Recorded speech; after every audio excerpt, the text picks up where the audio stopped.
Assalamualaikum warahmatullahi wabarakatuh. Perkenalkan, saya Trita Mira, calon guru penggerak angkatan 7 yang berasal dari Kabupaten Langkat. Nah, pada video kali ini saya akan melakukan kegiatan supervisi akademik bersama rekan sejawat saya yang ada di lingkungan sekolah tempat saya mengajar. Nah, sebelumnya saya ingin mengucapkan yang saya hormati Ibu Fasilitator, Ibu Tioria Nainggolan, dan Bapak Pengajar Praktik yaitu Bapak Muhammad Ishak, serta Kepala Sekolah Ibu Nurlelawati Borolubis. Nah, untuk itu dari kegiatan ini nanti kami akan melakukan praobservasi, observasi, dan pasca observasi.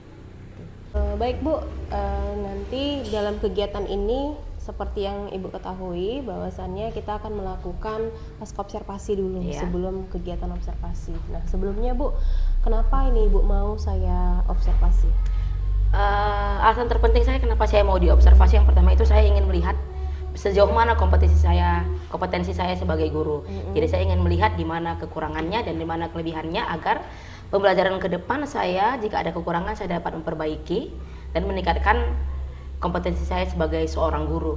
Seperti ingin ada pengembangan dalam kegiatan pembelajaran yang selama ini Ibu lakukan di kelas, dan saya harap nanti Ibu tidak merasa untuk di-judge gitu ya Bu oleh saya, tapi saya akan berusaha menilai apa yang menjadi kekurangan dan kelebihan. Kita observasi sama-sama nih, semoga ada perubahan untuk pembelajaran di selanjutnya. Nah Bu, seperti yang apa yang menjadi keinginan Ibu, kenapa ingin saya observasi gitu juga lah tujuan saya nih untuk mensupervisi. Jadi tujuannya itu tadi Bu, kita akan mengetahui area pengembangan apa, tujuan apa yang akan Ibu lakukan dalam kelas, kemudian bagaimana nanti sistem yang akan Ibu jalankan ketika pembelajaran, gitu ya Bu ya. Nah, sebelumnya Bu, materi apa ini Bu yang akan Ibu ajarkan nanti ketika pembelajaran?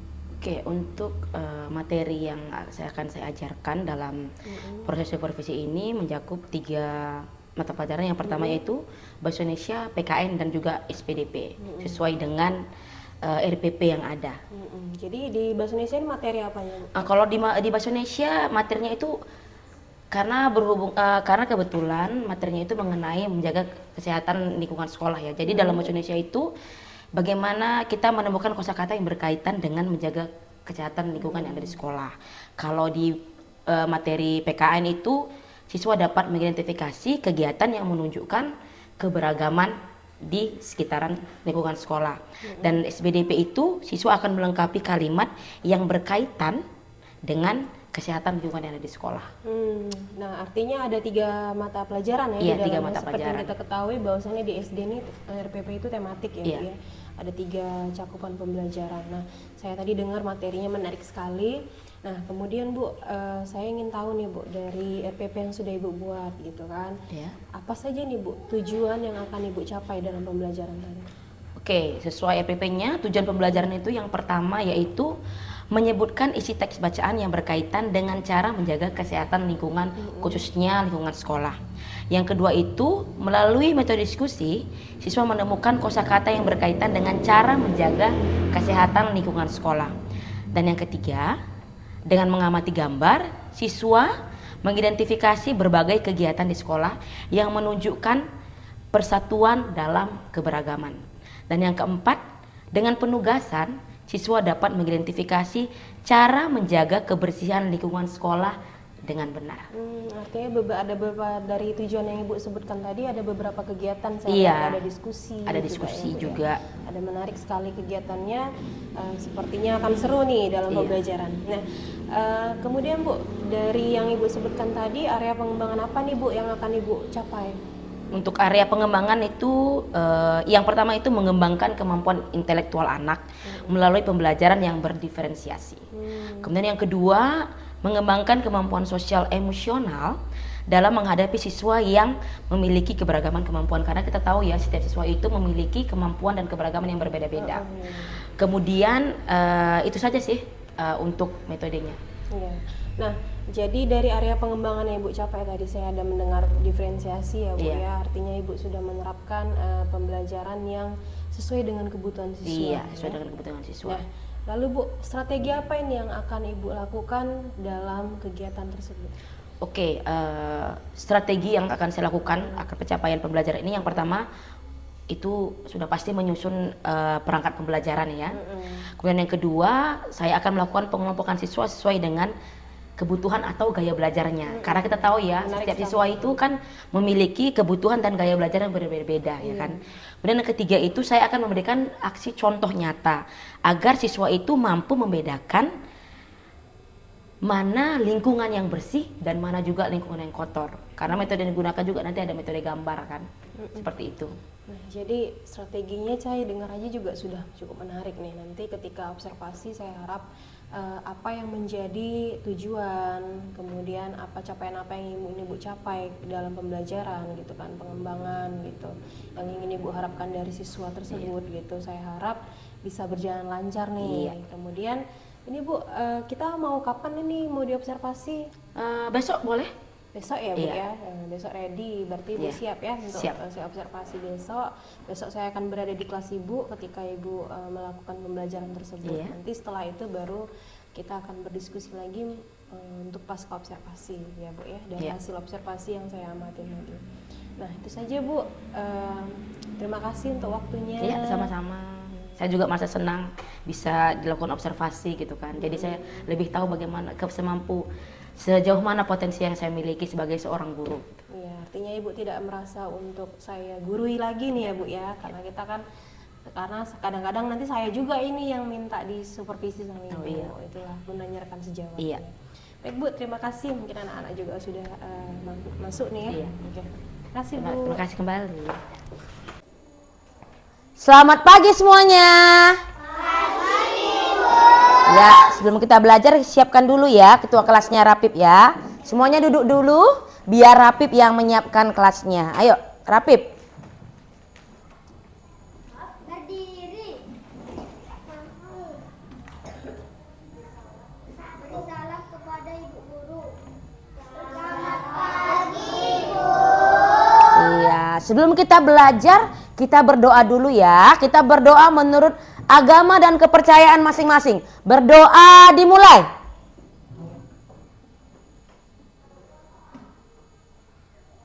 Berdoa selesai.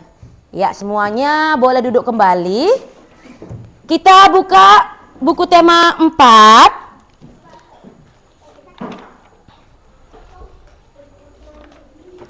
Nah, hari ini kita belajar mengenai lingkungan sekolah yang sehat.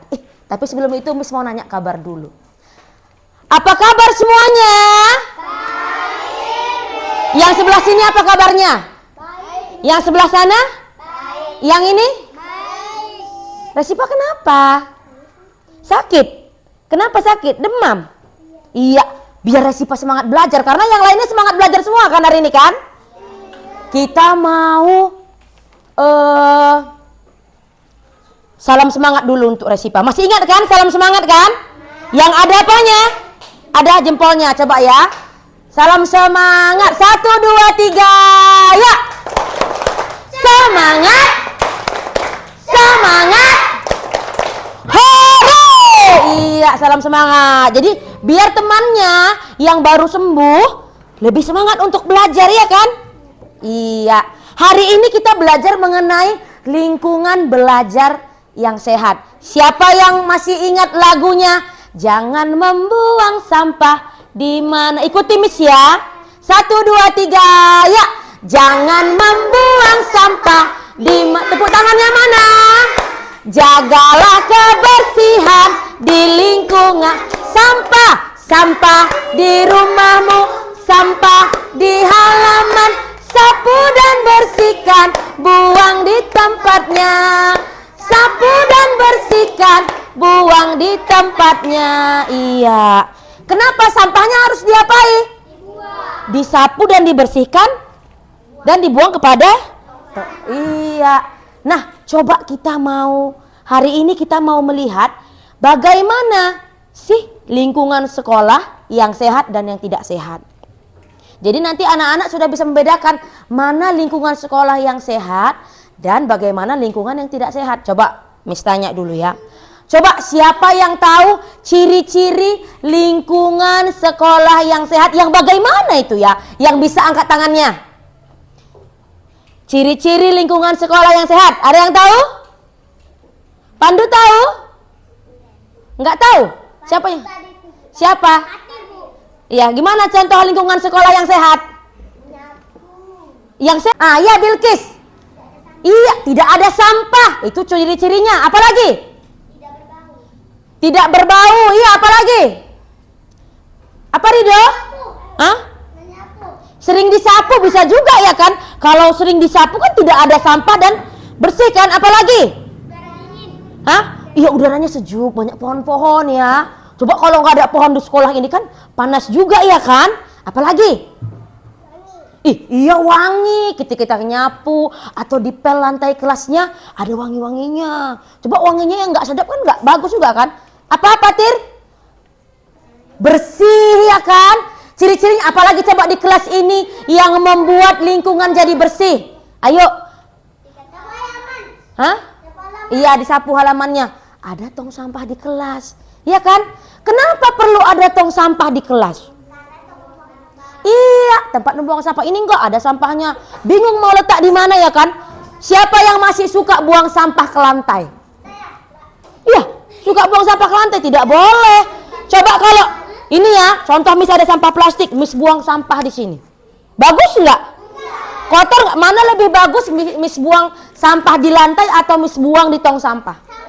Iya, kalau semuanya buang sampah ke lantai, kotor enggak lantainya? Ada siap jajan, dibuang sampahnya. Jadi kak kotor, ada baunya ya kan? Nah, makanya kalau buang sampah kemana? Ke tong sampah. Makanya seperti lagu tadi ya kan? Sapu dan bersihkan, buang. Buang di mana? Di tempatnya. Bukan dibilang ya kan? Sapu dan bersihkan, buang di lacimu. Enggak kan? Iya kan? Siapa yang suka buang sampah di laci? Tidak boleh ya kan? Kenapa? Lama-lama bisa rupanya sampah itu jalan sendiri ke tong sampah. Iya, dasya buang sampah ke tong sampah. Iya. Tadi kita belajar mengenai melihat bagaimana lingkungan sekolah yang sehat. Coba buka bukunya halaman 30. Nah, halaman 30 lihat ya. Apa? Coba kita amati. Ini lingkungan yang sehat atau tidak? Kenapa tidak sehat? Karena banyak sampah. Kemudian apa lagi? Banyak botol, daun-daun berserakan. Ini adalah contoh lingkungan yang tidak sehat. Coba kita lihat video ya. Coba semuanya lihat video ya. Ada video mengenai lingkungan yang sehat dan tidak sehat. Kita belajar di tema 4, hidup bersih dan sehat, subtema 2, hidup bersih dan sehat di sekolah, pembelajaran yang keempat. Mari adik-adik kita belajar dengan penuh semangat ya. Dayu dan teman-teman belajar tentang pekarangan sekolah yang tidak bersih. Perhatikan gambar berikut ini. Ini adalah pekarangan sekolah yang sangat kotor. Ciri pekarangan sekolah yang tidak bersih adalah adanya sampah yang berserakan dan bau, banyak daun yang berserakan, tempat sampah yang berserakan, banyak rumput yang mengganggu dan tidak dipotong. Itu adalah ciri-ciri pekarangan sekolah yang tidak bersih.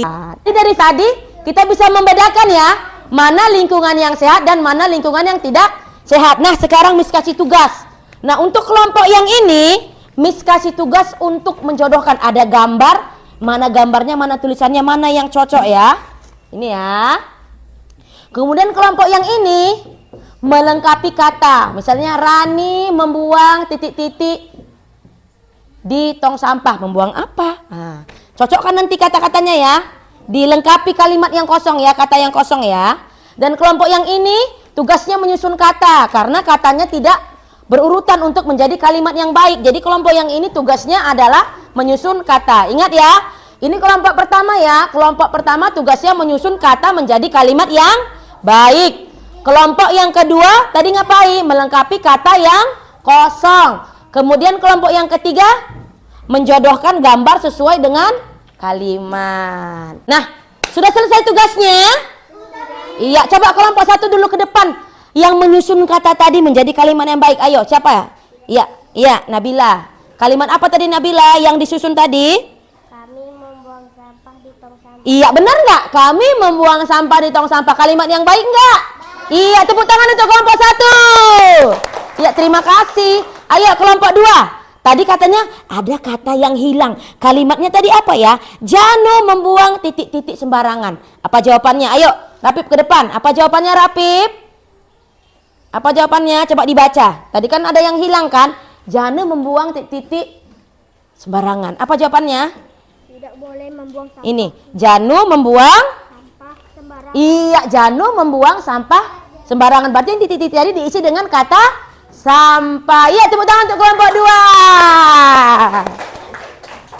Iya, kelompok 3 ya. Mencocokkan gambar ya. Gambar yang pertama tadi gambar orang membuang sampah ya. Tulisannya yang mana? Yang pertama atau kedua? Yang kedua, iya. Udah ditarik garisnya kan? Kita mencocokkan kan? Iya, tepuk tangan untuk kelompok 3. Dari diskusi tadi, coba kita lihat. Yang pertama tadi kalimat dari kelompok 1. Kami membuang sampah di tong sampah. Itu perbuatan yang baik enggak? Baik. Kenapa?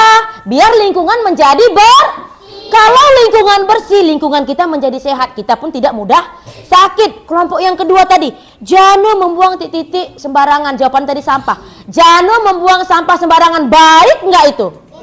Tidak. Kenapa tidak baik? Biar aja lah, buang aja sembarangan. Males sekali aku buang ke sana. Kenapa tidak baik? Kalau kita membuang sampah sembarangan, apa akibatnya? Sakit. Iya, kotor. Jadi, iya kebanjiran. Iya kan? Berarti itu perbuatan yang tidak baik. Jadi yang harus kita lakukan adalah membuang sampah pada tempatnya. Iya, tepuk tangan. Mantap. Yuk. Nah, tadi kita udah belajar mengenai lagu Jangan Membuang Sampah Sembarangan. Coba berdiri semuanya. Semuanya berdiri, tepuk tangan yang semangat. Jangan membuang. Berdiri ya. Jangan membuang apa? Sampah. Tepuk tangan yang semangat. Biar kita tidak buang sampah sembarangan. 1, 2, 3, ya. Jangan membuang sampah di mana-mana. Jagalah kebersihan di lingkunganmu. Sampah di rumahmu, sampah di halaman. Sapu dan bersihkan, buang di sapu dan bersihkan, buang di tempatnya. Iya, boleh duduk. Sapu dan bersihkan, buang di mana? Di tempatnya, bukan dibuang sampah sembarangan. Pelajaran hari ini mengenai lingkungan sekolah yang sehat sudah selesai. Pelajaran besok kita akan belajar mengenai banyak sisi dan sudut dari bangun datar ya. Mengenai sudut dan titik sudut untuk bangun datar. Ya, sebelum kita pulang ke rumah masing-masing, mari kita berdoa. Boleh duduk aja ya. Mari kita berdoa menurut agama dan kepercayaan masing-masing. Berdoa dimulai. Berdoa selesai. Pelajaran kita sudah selesai. Selamat siang. Sampai jumpa besok ya. Ya, selamat pagi Putri. Pagi Bu. Terima kasih ya Bu, Ibu sudah menyempatkan waktu untuk berbincang kembali dengan saya. Ini Bu, saya ingin bertanya, bagaimana sih hasil menurut pendapat Ibu mengenai hasil praktik kita kemarin? Mungkin ada kesalahan atau masukan kepada saya selaku guru, itu mungkin ada pendapat Bu. Dari hasil observasi saya semalam ya, Bu, ya, dan praktek ngajar Ibu semalam. Nah, menurut Ibu apa nih yang ingin Ibu capai dari pembicaraan kita kali ini? Iya, yang ingin saya capai pertama itu Bu, yang pasti saya ingin tahu sejauh mana sih kinerja saya selaku guru, apakah sudah sesuai atau cara pengajaran saya terhadap murid apakah memang sudah cocok dengan metode yang saya gunakan atau bagaimana gitu Bu.